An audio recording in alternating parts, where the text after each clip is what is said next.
Hey, how are you today? This is Scramble from Emotionless Crypto Trading, and we're going to run some market analysis for Ethereum today to see if we can reach up to $300 or not. We're going to discuss a few things which are very important in your upcoming decisions for sure. Now today is 9th of June, and even if you're watching this video like 2 weeks after, you can still continue watching it because you have so many things that you can learn out of it, right? So it doesn't matter, you're kind of late on board.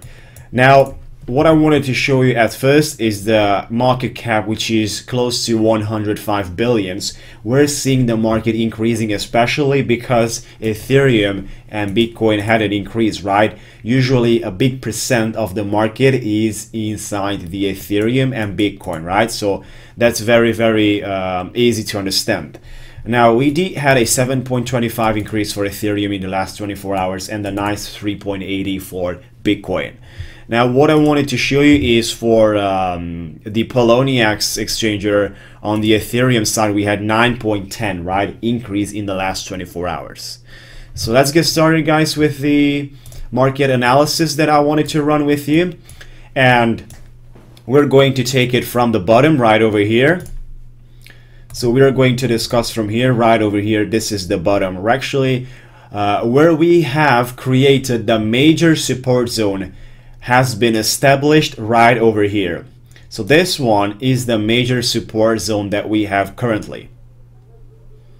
Okay, I'm just going to show you totally. This is the major support zone. Whenever the price reaches down the way at that price point, which is between 235 and 239, so around 240 bucks on Poloniex, guys, Ethereum with Tether, which is the USDT cryptocurrency, right, which is the copy of the US dollar. Now this is the major support zone that we have, and we have a very nice proof for that, a nice confirmation here of the support zone, which has been tested after around 48 hours since it has been created. So we had this support zone created on 6th of June and then retested on 8th of June right over here with positive confirmation. So the price went back up and we were able to skyrocket from there again, which is great. So this is major support zone for us at the moment. Now what else we have here is we have a minor support level at this point. So all this thing over here is a minor support level that needs to be considered, as from there we were kind of able to fight over resistance. As you can see, the long shadow in this bearish candlestick, the long shadow proved that we were able to fight back over the resistance, turn the market around, and continue our growth, right? That's what happened exactly. And from there we had a nice uptrending channel, which is this one, right? A little bit of uptrending channel,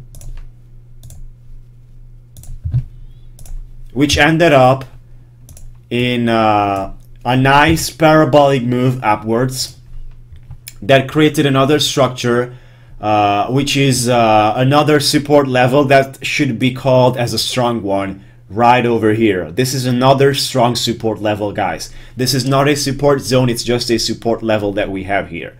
Now what you see here is a minor support zone between these two sections.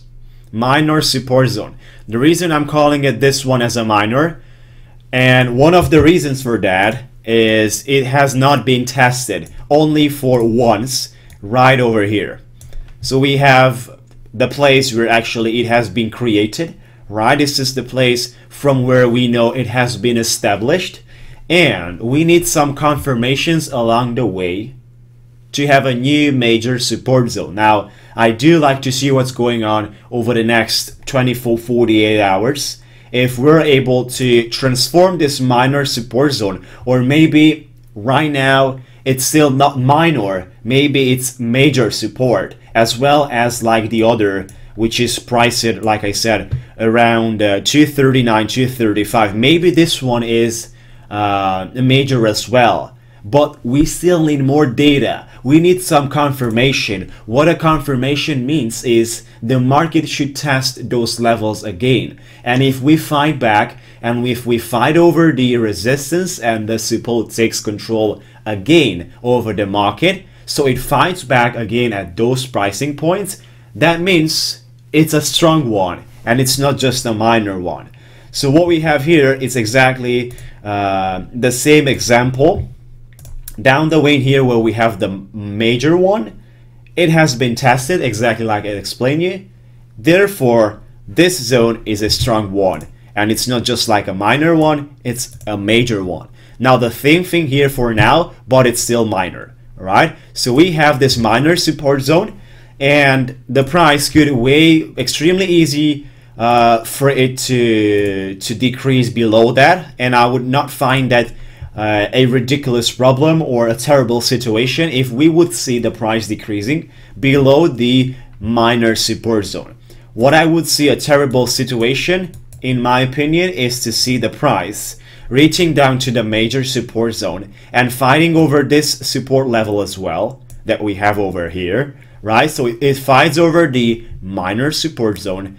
Then we have also here a strong support, another strong support here, and then comes down to over here. If this happens, then I would start to worry about the price of Ethereum, right?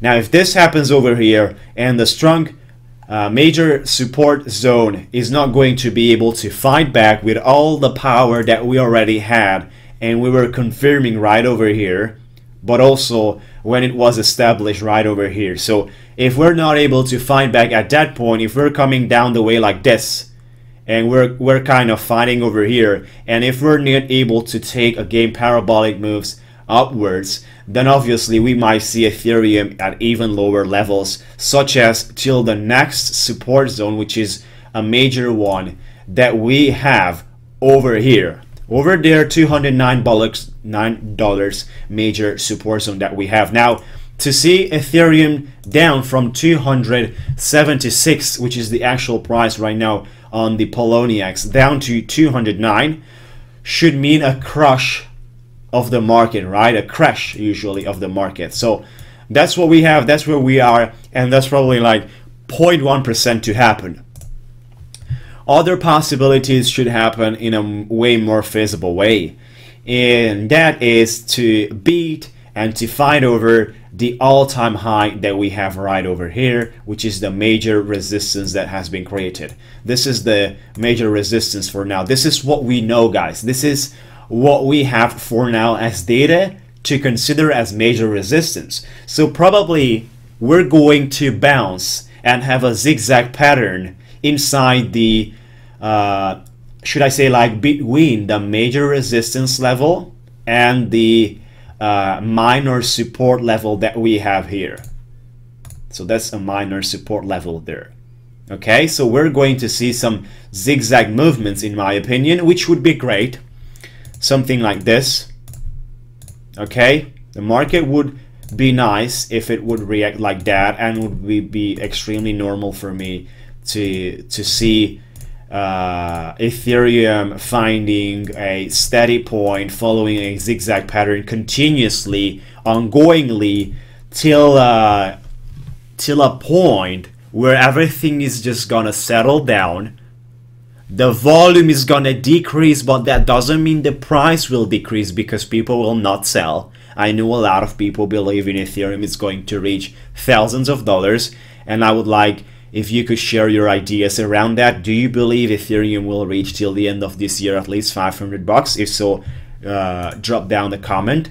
Now, I do believe that the volume is going to decrease a little bit, because we already had parabolic moves. We already had parabolic moves, and it's hard for the market to face continuous parabolic moves without finding a floating zone. The floating zone is where the market goes like this, right? Where the market has just kind of a zigzag pattern ongoingly, and usually sticks between, should I say, a static channel, which is not an uptrend or a downtrend. Now, we need this kind of things in order to have natural growth of the market, and to avoid the crushes, right? So I'll explain you why we need this kind of positioning right now and why another parabolic movement is not healthy, because usually a parabolic movement coming after another one and then another one and then another one brings us in the overbought period,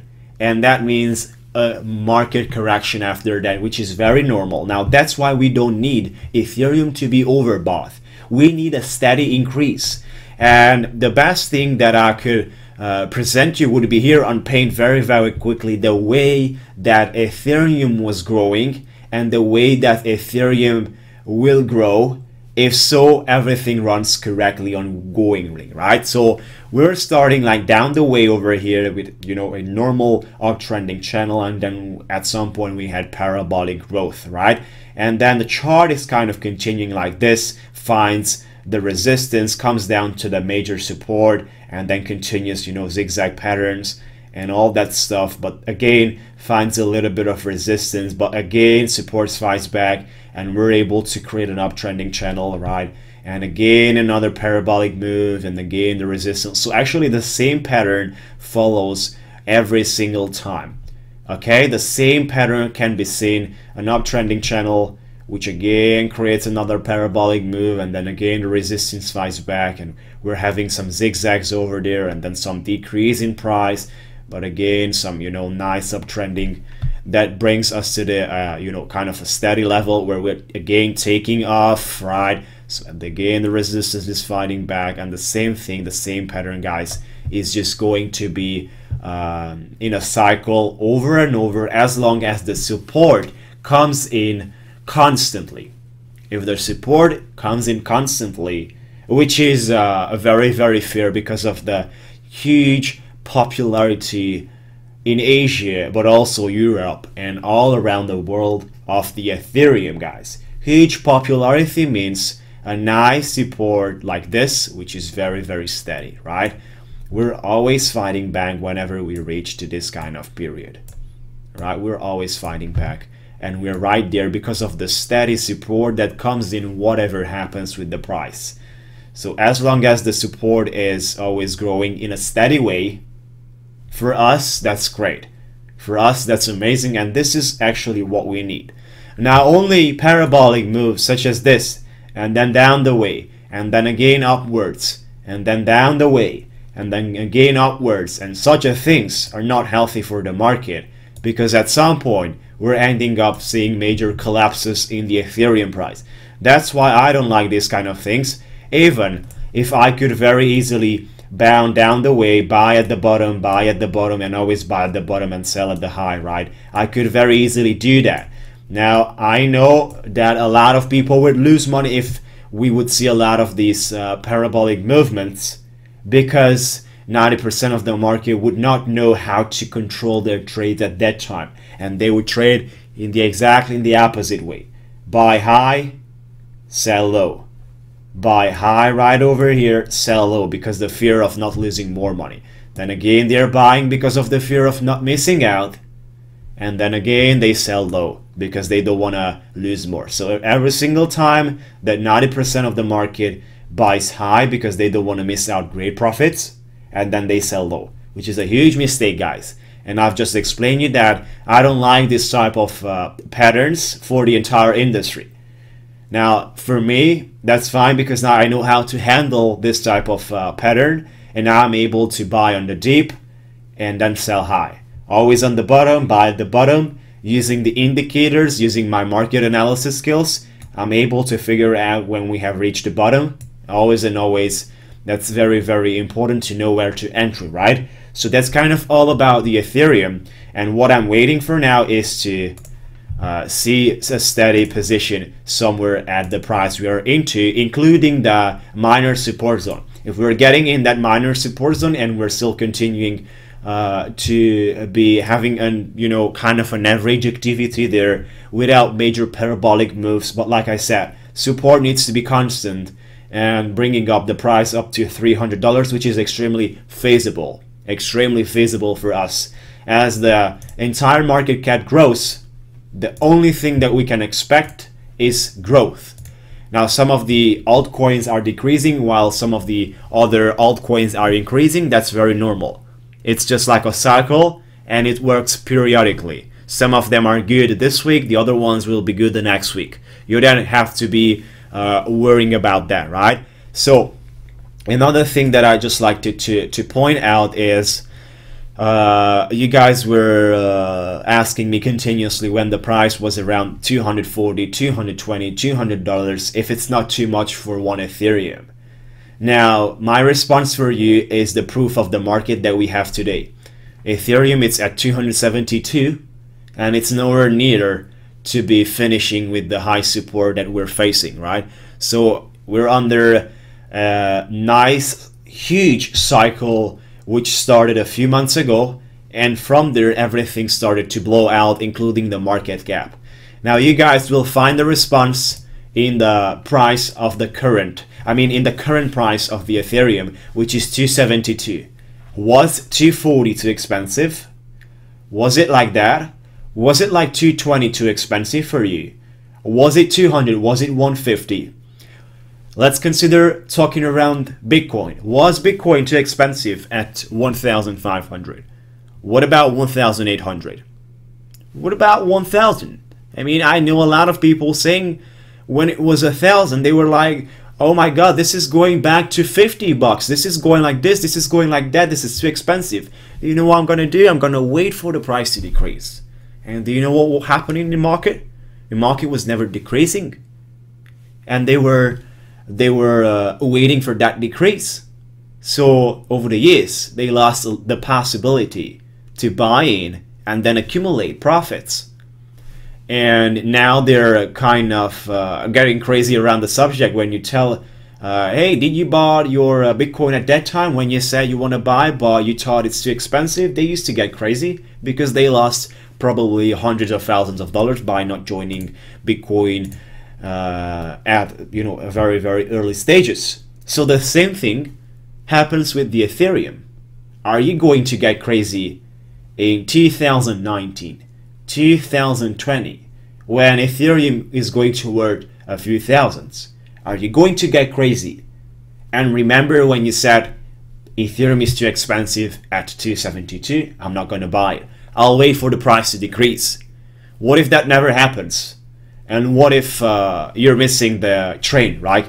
So there's a train that goes on continuously. If you're not jumping in the train at the right time at the right station, you're missing it. And that train goes continuously without you. So if you're not following it, if you're not inside it, you're out of that game, right? You're waiting a new train, but the new train is going to bring you less money because you're entering at a higher price, right? So the more trains you're going to miss, the more expensive price you're going to pay for every single ticket you're going to have to buy for your upcoming trains that you want to enter, right?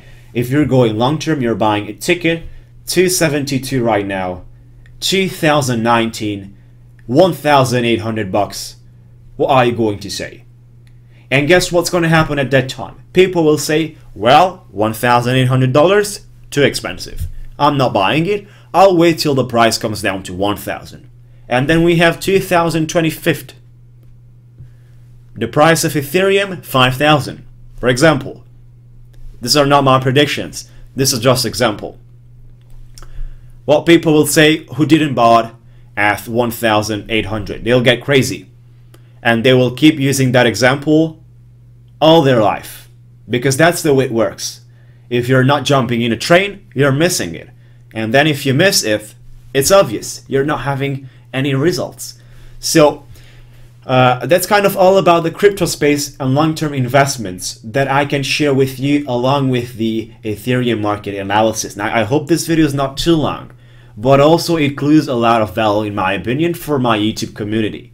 I love you guys the way you engage within my videos, and I engage with you as well as much as I can. Now, I'm sorry if I'm not able to respond to all your questions, to all your messages, but you have to know that I do pay attention, at least reading them, and I know what you guys are saying, right? So I'm sorry if I don't have the time to support you, like responding to your messages, to your questions, because I've got my private students in my Royal Coaching program, which I need to pay a lot of attention because they learn with me one-on-one. I'm taking them by hand and I'm teaching them how to do the training. The same thing could happen with you as well. If you would like to join my coaching, feel free to find more details in the link in the description area, where there's also a video presentation, guys. So that's kind of all about. I love the way you engage, and we're on the way to build up the 10,000 subscribers on YouTube, which is a very, very important stage for me. And from there, do you know where we take it? We're taking like Bitcoin when it was $1,000.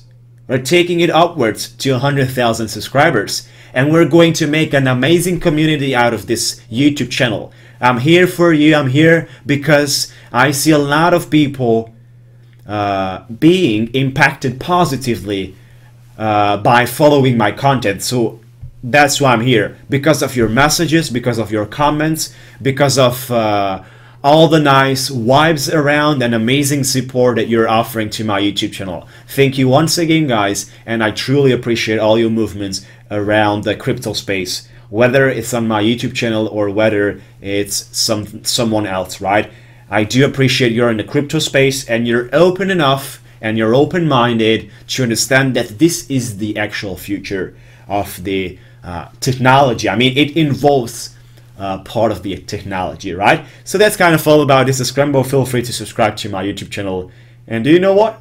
I see you next time.